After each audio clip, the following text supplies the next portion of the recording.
Нема штета за буџетот, а фирмите на Капушевски и Јаховски ја спасиле Македонија во време на енергетска криза, од рестрикции и недостиг на електрична енергија.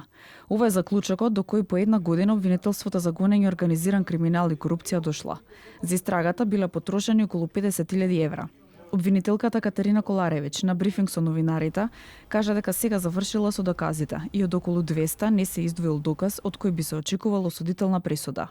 Од ова произлегува дека постапката се запира за фирмата РКМ и Пуцко Петрол, нивните собственици Радко Капушевски и Јасмир Јаховски, како и поранешни високи функционери во државните електрани, меѓу кои бегалецот и поранешен директор на ЕСМ Васко Ковачевски. Истрагата утврди дека постапките биле спроведувани транспарентно.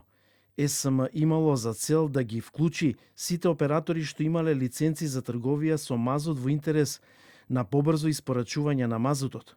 Од исказите на представници на економски оператори произлезе дека дел од компаниите не учествувале во постапките поради деловни и економски проценки, односно поради високите количини, потребните банкарски гаранции и ризиците поврзани со тогашната состојба на енергетските пазари.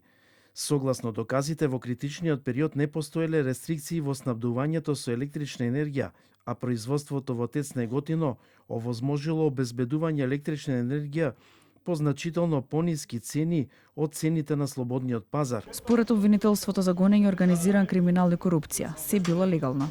Во постапката не е утврдено ниту дека со склучените договори и анекси била предизвикана штета на АДСМ или на буџетот на државата.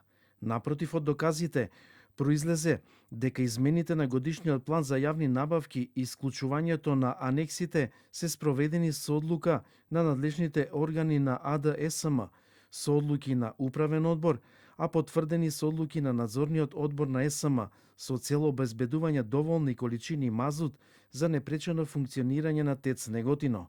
Постапката за загадувањето на воздухот пак, кој произлегува од користење на мазутот, има анализи и вештачења кои се направени во Србија, но во Македонија нема кој да ги прочита.